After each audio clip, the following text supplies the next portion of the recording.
Yo he estado reflexionando en los días históricos en que vivimos.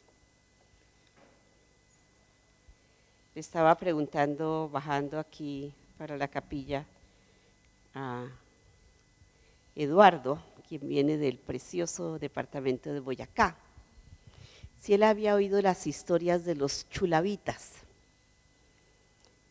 Y dijo, eso me suena por allá, pero realmente pues no tanto.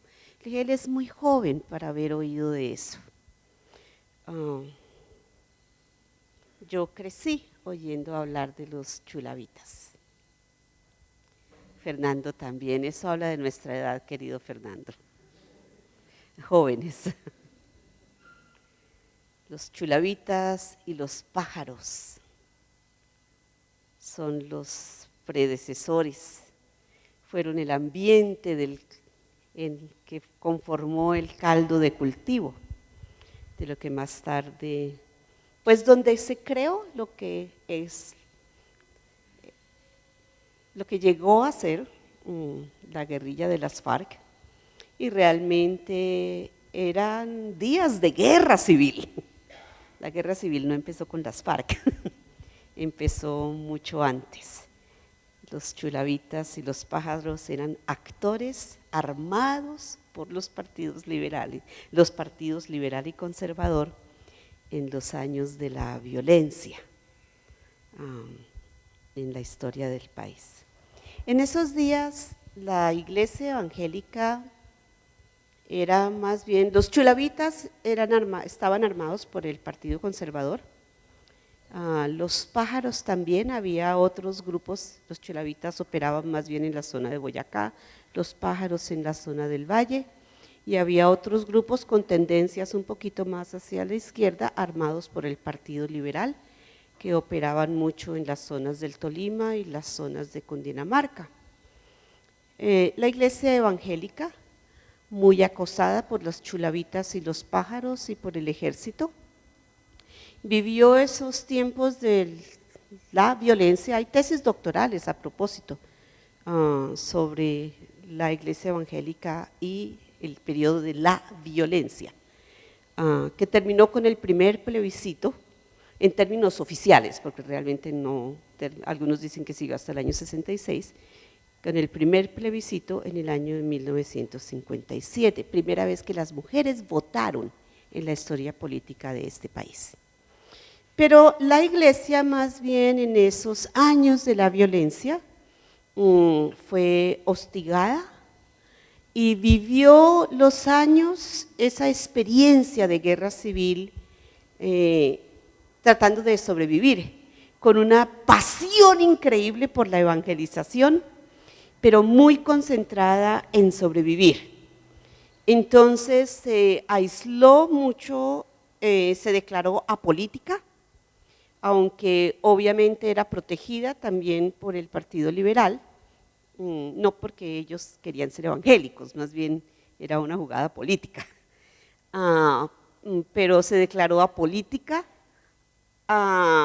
y trató de sobrevivir. Recibió a los que eran desplazados, tan por los conservadores, por los chulavitas y por los pájaros,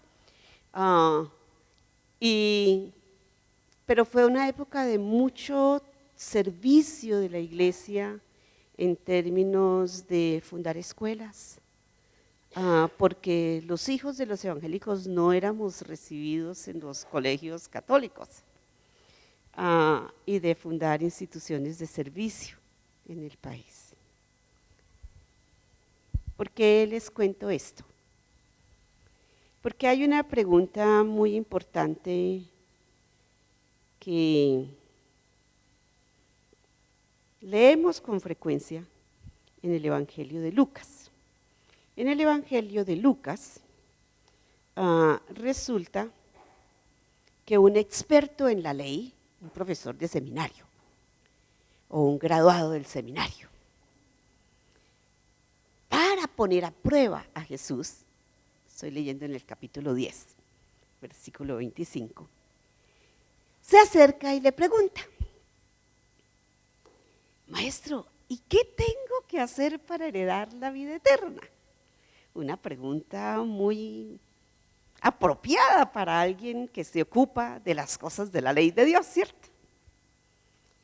Y Jesús le pregunta, pues que está escrito en la ley, es decir, que está escrito en los libros de los que usted es experto, en los que usted es experto. ¿Y cómo los interpreta usted? Note, muy importante, no solamente que está escrito, pero usted cómo lo entiende. Entonces, el hombre cita: ama al Señor tu Dios con todo tu corazón, con toda tu alma, con todas tus fuerzas y con toda tu mente. Y hasta ahí, ¿qué le ha citado? Pues un texto de, ustedes son los expertos, díganme, ¿de dónde? ¿De dónde?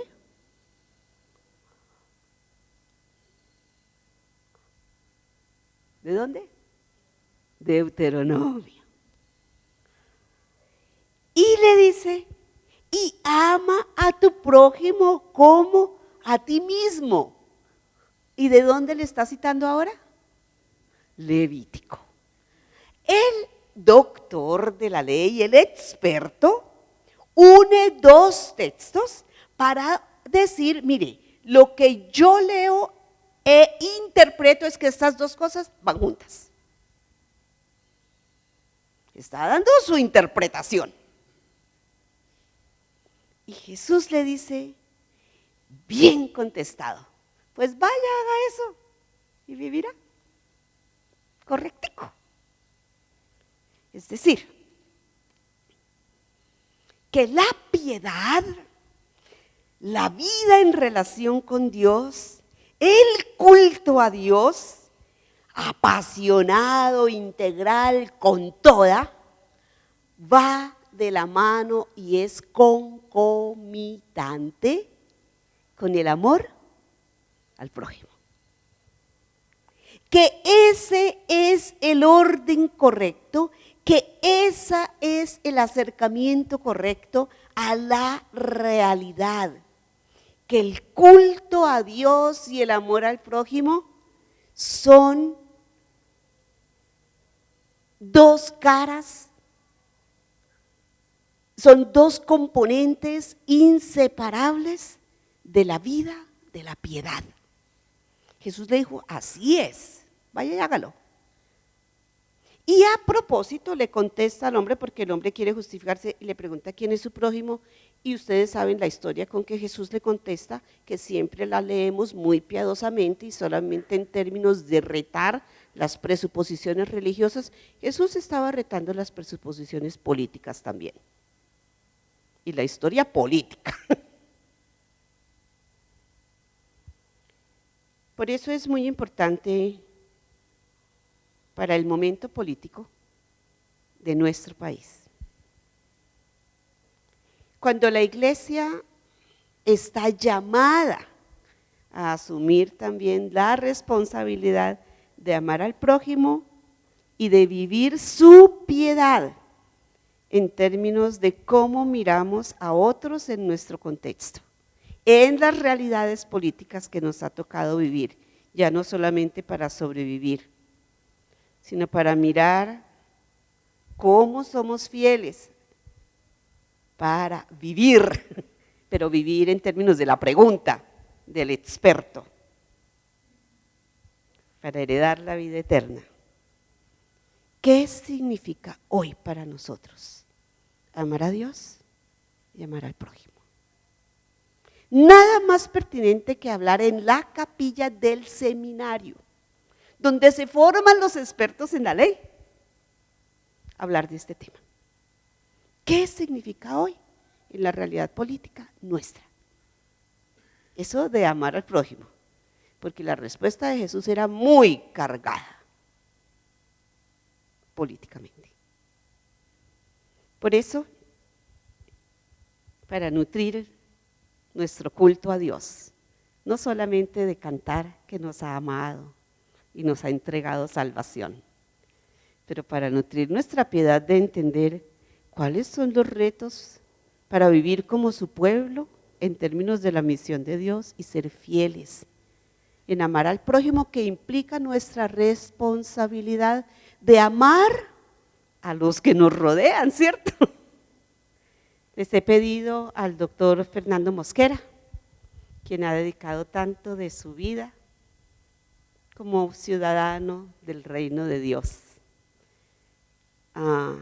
de su vida como académico, de su vida como ministro, a tratar de entender cómo vivimos en nuestros días.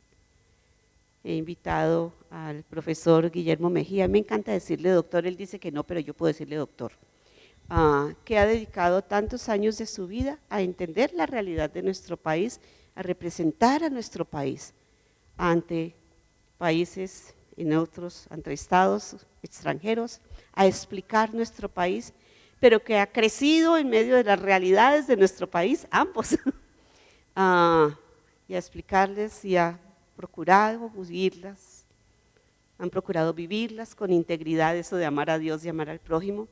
Y he invitado a Lácides Hernández, egresado nuestro, que ha dedicado su vida ministerial al trabajo con población carcelaria y al proyecto de justicia restaurativa, de que tanto se habla en estos días, a que compartan con nosotros cuáles son los retos ministeriales que ven para la iglesia en el momento histórico del país.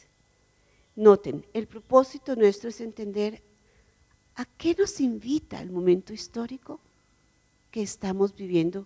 Nuestro país no va a ser igual, ya no es igual de lo que era la semana pasada.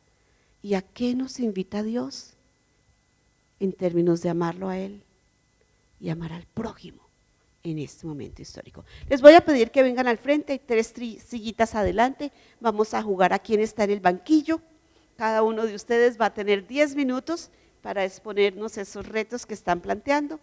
Cuando yo vea que le faltan 3 minutos, me voy a parar aquí y usted sabe que le quedan 3 minutos y como van a amar al prójimo, van a respetar sus 10 minutos para que su otro prójimo tenga el tiempo que le corresponde. Entonces, gracias. Y empezamos con el doctor Mosquera. Buen día hermanitos. Para mí es un gusto, un placer estar con ustedes esta mañana para comentarles algo de lo que he estado reflexionando y que me preocupa y también me ocupa. Y en los últimos 2 meses he estado muy activo en esto. Yo entiendo, gran jefe, el hermano Donaldo, que yo voy a predicar dentro de 8 días. ¿O estoy equivocado o sí? O sí? Bueno, siendo así, lo que yo voy a hacer en esta mañana es simplemente, sin comentario, leer los retos que considero que el acuerdo de La Habana y el post-acuerdo le plantean y le plantearán a la Iglesia de Cristo aquí en Colombia, en América Latina y más específicamente en Colombia. Reconozco que hay muchísimos retos. También reconozco que yo he agrupado estos retos de acuerdo con mis propios intereses, de acuerdo con mi propia agenda. Entonces, en cuanto a escogencia, hay subjetivismo. En cuanto a realidad, hay objetividad en lo que yo voy a decir. Yo tengo 9 retos y solamente los voy a leer. Si no alcanzo a leerlos todos, dentro de 8 días vamos a estar hablando del asunto donde sí los voy a desarrollar. Un primer reto que le plantean los acuerdos de La Habana a las iglesias evangélicas en Colombia es leer bíblicamente los nuevos signos de los tiempos para que la iglesia adecúe las estrategias eclesiales y pastorales que se aplicarán en la evangelización y en el discipulado. Debemos aprender a leer los signos de los tiempos y debemos leer correctamente estos signos que se nos presentan a nosotros en esta época. Segundo reto, solucionar solícitamente sus propias contradicciones para que puedas leer con lucidez meridional su responsabilidad en el marco de los acuerdos de La Habana. Además, para poder estar en óptimas condiciones para desempeñar su papel de agente de reconciliación. Nuestras contradicciones, que son muchas, debemos comenzar a solucionarlas. Tercer reto, adecuar tanto su agenda eclesial como la pastoral a los retos que la nueva realidad colombiana nos plantea. Cuarto reto, dinamizar la visión de futuro. Yo aquí tengo dinamizar su visión proléptica, es decir, la visión de futuro para poder contribuir en las reparaciones del tejido social que la nueva realidad colombiana requiere. Quinto reto, entender adecuadamente las dimensiones de la justicia y de la paz para desde esa comprensión esté en condiciones de promover y de coadyuvar la construcción comunitaria de la justicia y de la paz. Yo he escuchado algunas objeciones respecto a que ningún gobierno está en condiciones de dar paz a una comunidad. Y yo les digo, tienen que entender que la Biblia nos habla de dos dimensiones de la paz. Una paz política posible, que se construye de abajo hacia arriba, y que el gobierno, el Estado de cualquier país tiene la responsabilidad de promover y de ayudar a construir, y una paz que es un don salvífico de Dios para los redimidos, para su pueblo, y esa paz solamente le da el Espíritu Santo. Si entendemos esas dos dimensiones, entonces comprenderemos que la responsabilidad de la iglesia es ayudar a construir la paz política posible. Y esa es una responsabilidad que nosotros tenemos y que nos plantea el acuerdo o los acuerdos de La Habana. Sexta responsabilidad o sexto reto, contextualizar sus sermones y procesos de enseñanza, aprendizaje a la nueva realidad colombiana. Mis sermones tienen que consultar la realidad que estamos viviendo y tratar de adecuar no el contenido, sino la forma como lo presento a la realidad nueva de Colombia.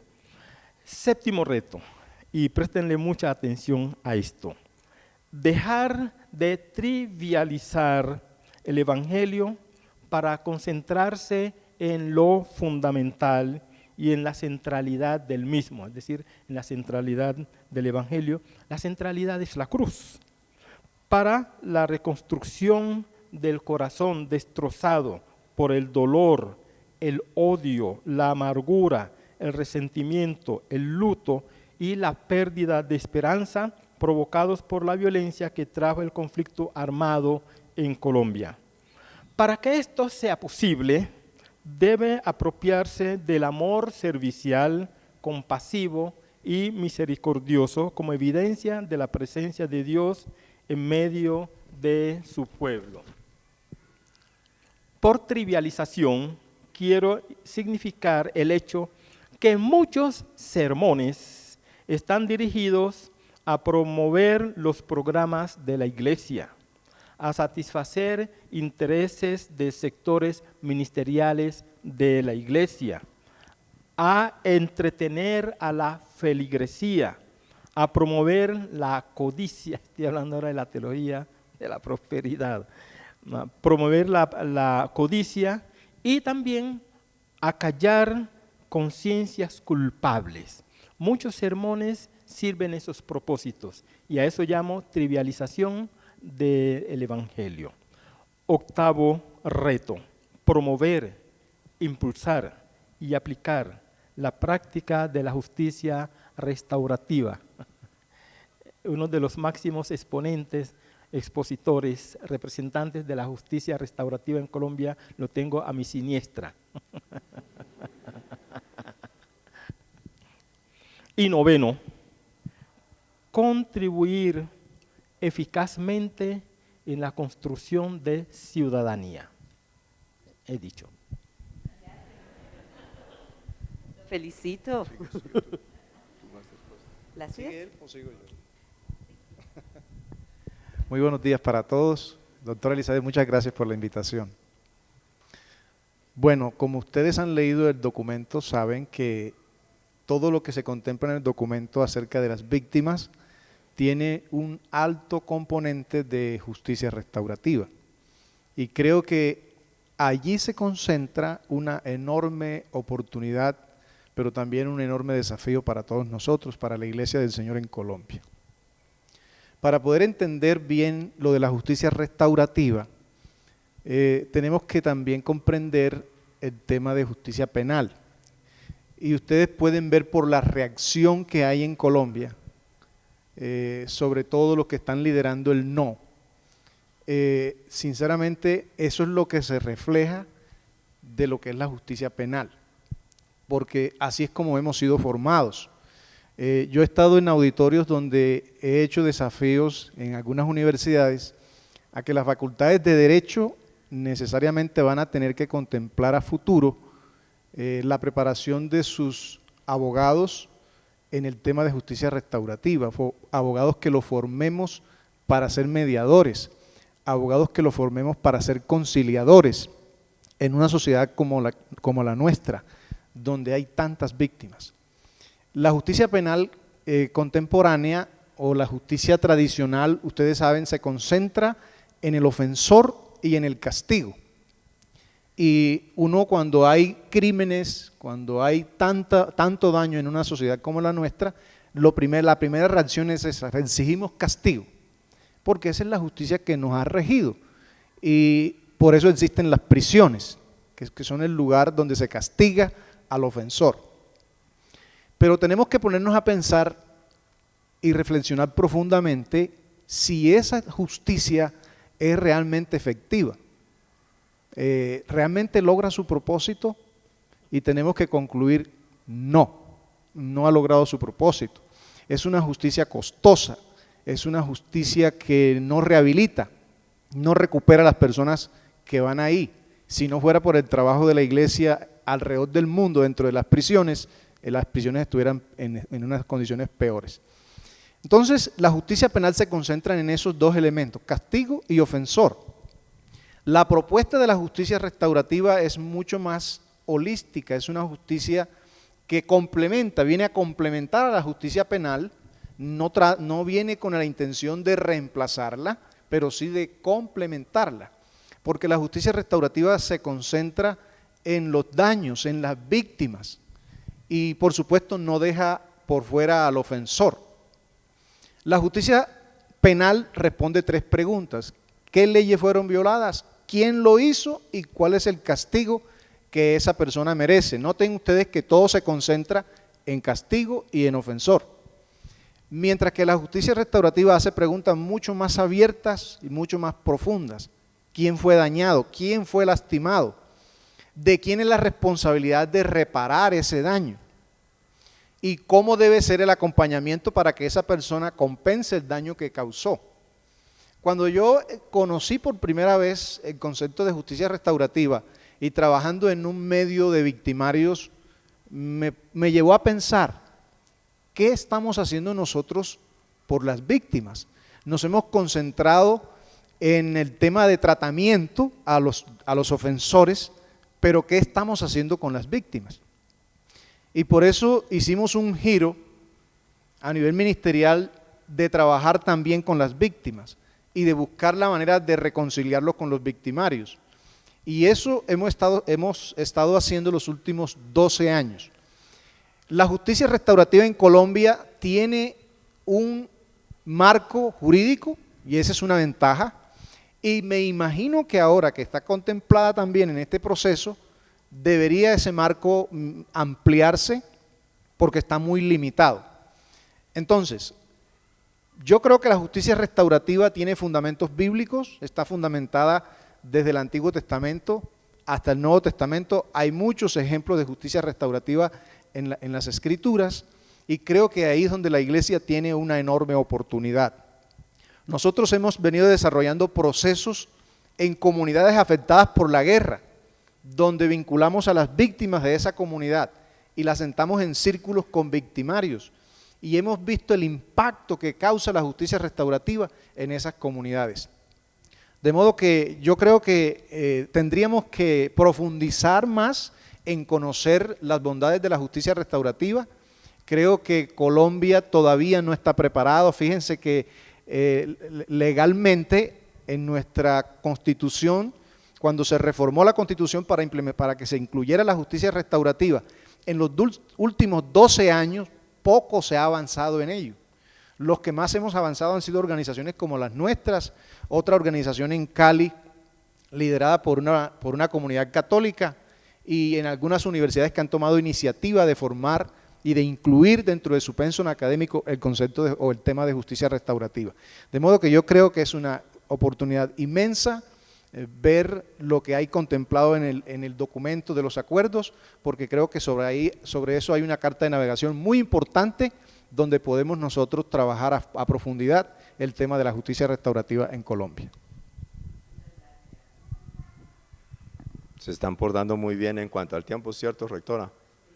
Yo quiero felicitar a las autoridades del seminario por convocarnos y por darnos el privilegio de tener un espacio así para compartir algunas ideas.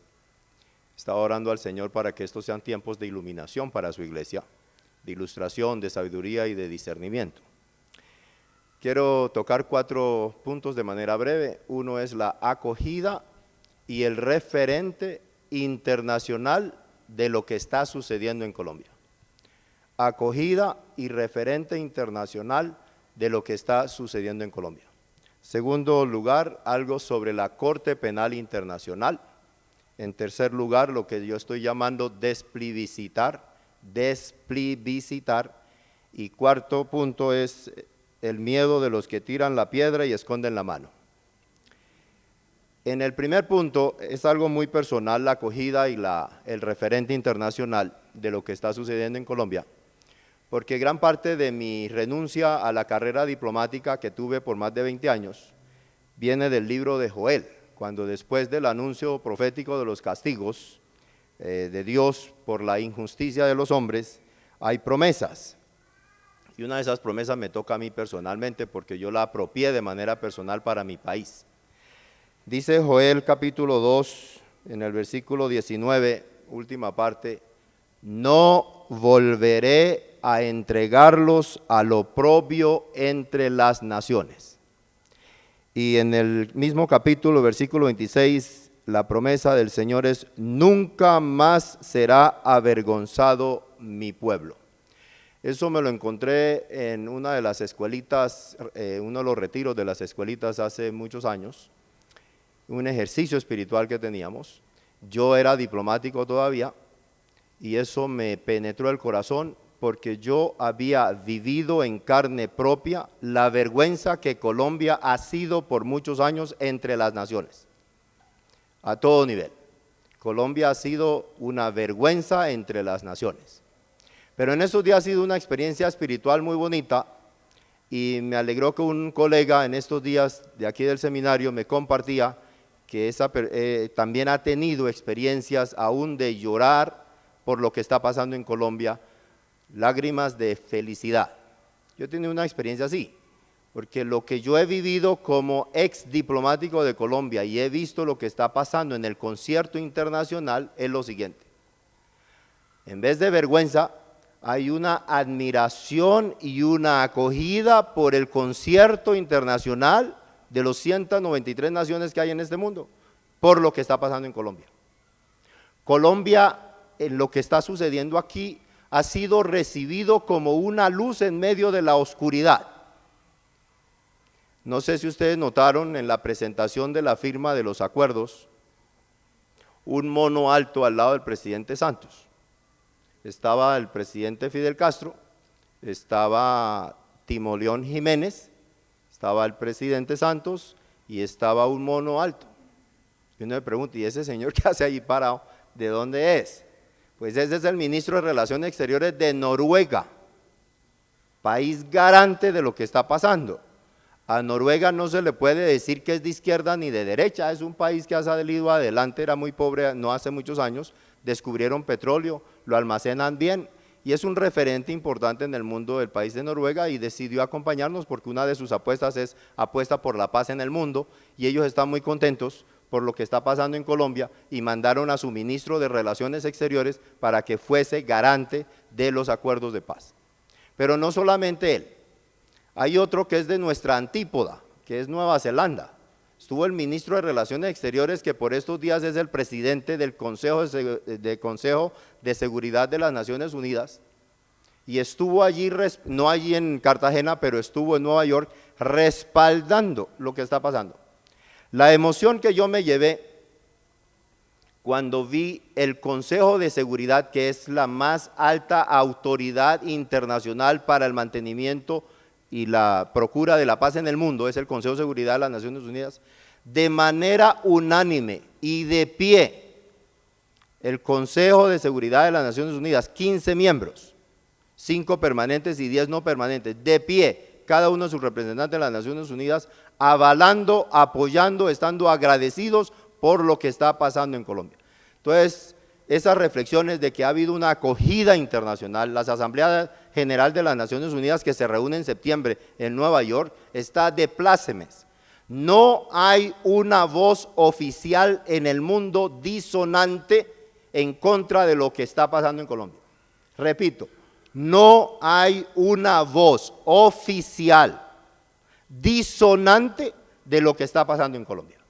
Eso me acuerda de mi niñez, porque mi mamá a mí y a mis hermanos nos regañaba cuando regresábamos de la calle, nos decían: ustedes son luz para la calle y tinieblas para la casa. Y yo sentía en esos días que Colombia está como que siendo luz para la calle y en la casa estamos en tinieblas. Hemos armado un zafarrancho oscuro, parece un hoyo negro el zafarrancho que hemos armado. Pero, recordando mi niñez, les quiero asegurar, en el concierto internacional hoy, Colombia ha sido bien acogida y es un referente que ya quisieran muchos otros países, que unos 15 jefes de Estado de América Latina, que ministros de Relaciones Exteriores del mundo, que el secretario de Estado de Estados Unidos hubiesen estado presentes, animados, que el secretario general de las Naciones Unidas esté en pleno, en la calurosa Cartagena, con el ruido que hizo el Cafir y que asustó a más de uno, es porque hay una plena acogida de lo que está sucediendo en Colombia, no les quepa la menor duda. Hay alguno que otro que no está muy de acuerdo, pero hay uno que otro que no está muy de acuerdo, pero oficialmente todas las voces son a favor. En segundo lugar, la Corte Penal Internacional.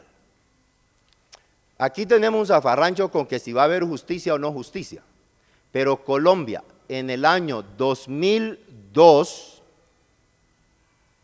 se acogió al Tratado de Roma que entró en vigencia en el 2002.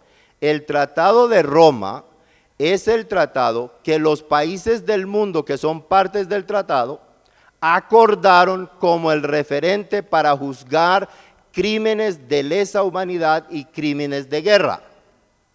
Y en el 2002, el 5 de agosto de 2002, Colombia firmó el Tratado de Roma y metió una excepción de que no se sometía a la jurisdicción de la Corte Penal Internacional durante 7 años, 7 o 9 años. 7 años, que se cumplieron en el 2009. Entonces, se sometió a la Corte Penal Internacional en el 2002 y excepcionó que no aceptaba la jurisdicción de la Corte Penal Internacional durante 7 años, precisamente para darle espacios a procesos de negociación. Esos 7 años de excepción se cumplieron en el 2009, de manera que hoy Colombia es uno de los países investigados por la Corte Penal Internacional, que es quien dicta, es el juez que la comunidad internacional ha acogido y ha decidido que ellos son los jueces para dictaminar todos los procesos que tienen que ver con delitos de guerra, delitos de lesa humanidad, delitos de genocidio. Entonces hemos armado un problema aquí de que si la justicia especial temporal que se ha establecido no satisface los criterios y los principios del marco internacional, la Corte Penal Internacional no pierde jurisdicción. La Corte Penal Internacional es el juez, es el árbitro, Es como en un equipo, en un partido de fútbol, escoger un árbitro y después decir que ese no nos gusta, que vamos a resolver nosotros el tema por nuestras propias formas. Entonces yo quiero mostrarles que hay un referente internacional de justicia. Ya estas discusiones que hemos tenido ya se han tenido en el mundo, y eso surge por una cosa que los estados tienen que se llama la responsabilidad de proteger. Se supone que los estados están para proteger a sus conciudadanos. Me voy a reducir los 4 puntos a 3. El tercer punto tiene que ver con el desplebiscitar. Si hay un reto que yo creo que tenemos es el de desplebiscitar la conversación, desplebiscitar la discusión, desplebiscitar nuestro accionar cristiano. ¿Eso qué quiere decir? Hombre, que nos hemos enfrascado en esta discusión del sí y del no, y eso se ha convertido como en un hoyo negro que nos extrae todas las energías positivas que tenemos para construir paz. Nosotros no necesitábamos, como país y como iglesia, que hubiesen unos acuerdos para construir lo que tenemos que construir, y que desafortunadamente fueron los acuerdos los que nos llevó a este punto. Entonces, ¿qué le toca a la iglesia? Si quiere olvidarse del plebiscito, vaya y venga, hay que votar el domingo, eso sí, sí o no, y que el Señor nos dé sabiduría y discernimiento.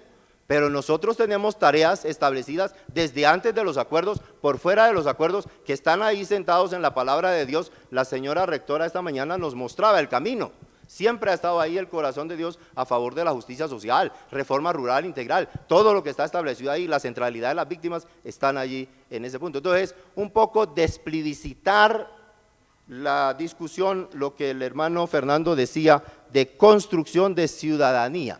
Creo que la iglesia tiene que ser un poco más política y olvidarnos de los tiempos de los chulavitas, cuando nuestra posición era apolítica. Ahora creo que parte de nuestro amar al prójimo tiene que ver con politizarnos un poco más, no necesariamente para lanzarnos al Congreso, pero sí para construir desde las bases y los cuadros políticos de abajo conciencia ciudadana. Muchas gracias.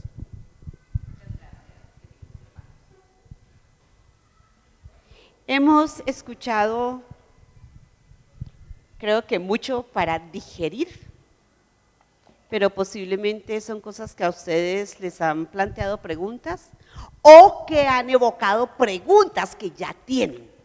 Entonces tenemos unos minuticos para que puedan lanzar sus preguntas, pueden decir a quién va dirigida. Si no, ellos van a decidir quién la va a contestar, y si ellos no deciden, yo decido. Entonces, aprovechen y está abierto. Samuel.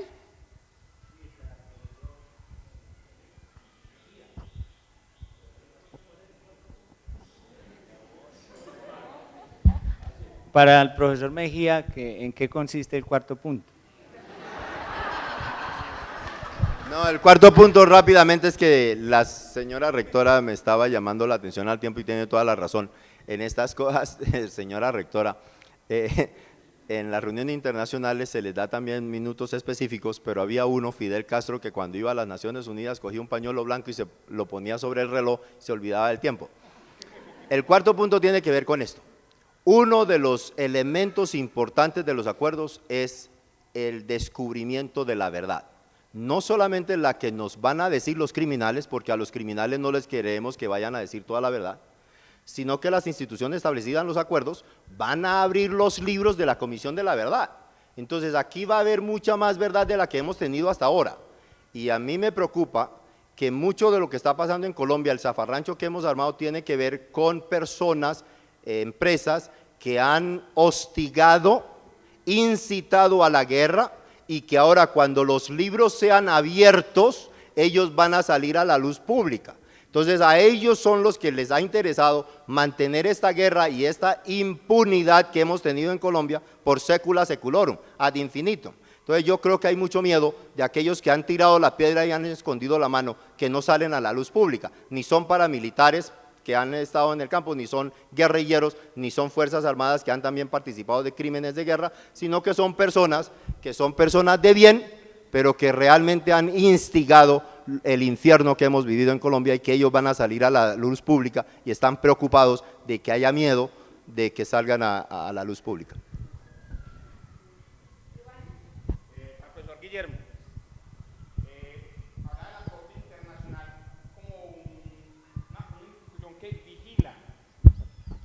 una institución que vigila los crímenes de lesa humanidad y crímenes de guerra.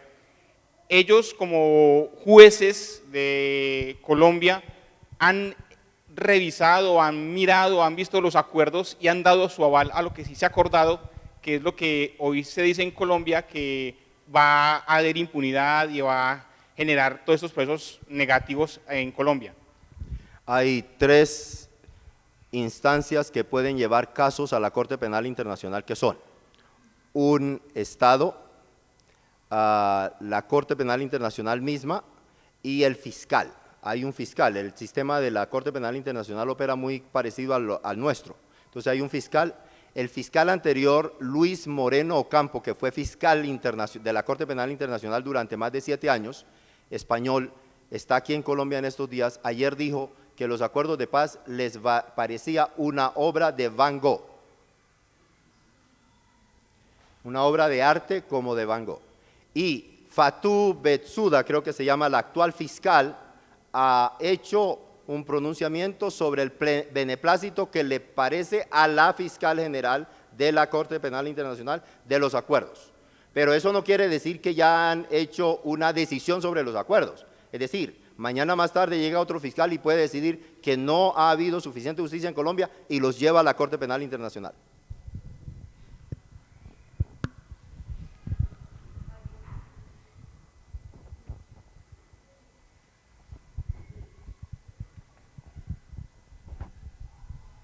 Sí, para el señor Lácides, desde su experiencia en la confraternidad y en la iglesia, porque también ha sido pastor, yo no tengo mucho conocimiento acerca de la justicia restaurativa. He escuchado de la confra lo que hace en las comunidades, pero ¿cómo sería un ejemplo aplicado a la iglesia? ¿Cómo la iglesia, usted como pastor, podría emplear la justicia restaurativa con su comunidad? Bueno, nosotros permanentemente estamos aplicando justicia restaurativa sin darnos cuenta, en los conflictos que se presentan en la iglesia, cuando mediamos para resolver un conflicto. Entonces, permanentemente lo estamos haciendo. Nosotros nos abrimos a aplicar justicia restaurativa con comunidades no cristianas. Cuando yo comencé a trabajar en temas de justicia restaurativa, una de las preguntas que me hicieron fue: ¿cómo es posible la reconciliación entre personas que no son cristianas? ¿Eso es posible? Y la respuesta es sí. Incluso a veces encuentro más resultados entre no cristianos que entre cristianos. Entonces creo que nosotros hemos tenido cualquier cantidad de experiencias dentro y fuera de las prisiones, con delitos graves, no con cualquier tipo de, como pensaron en el principio y como lo contempla el mismo concepto que está en nuestra legislación, que se debe aplicar solamente para delitos menores. No, no, no. Mi trabajo ha sido demostrar que la justicia restaurativa se puede aplicar en cualquier tipo de delitos.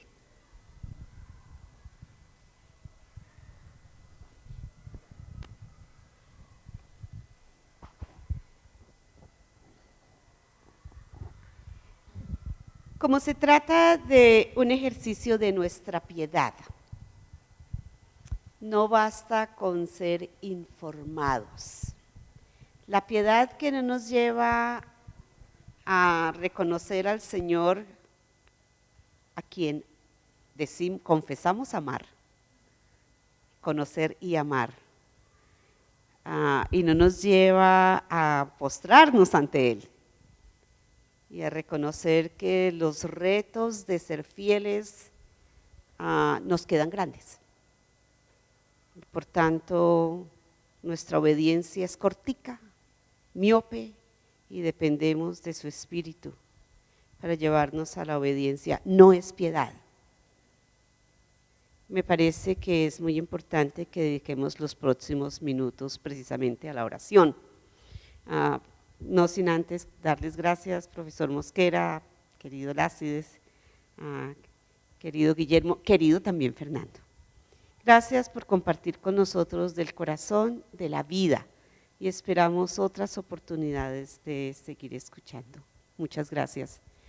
Voy a pedirles el favor de que nos reunamos en grupos pequeños y oremos a partir de lo que hemos escuchado. no solo lo que ellos han dicho, pero lo que el Señor nos ha dicho. O si no hemos escuchado, pidámosle al Señor que podamos escucharlo. Porque de todas maneras sí tenemos una responsabilidad de amarlo a Él y amar a los que nos rodean, a nuestros conciudadanos, a nuestro país, a los demás, en estos días. Vamos a orar.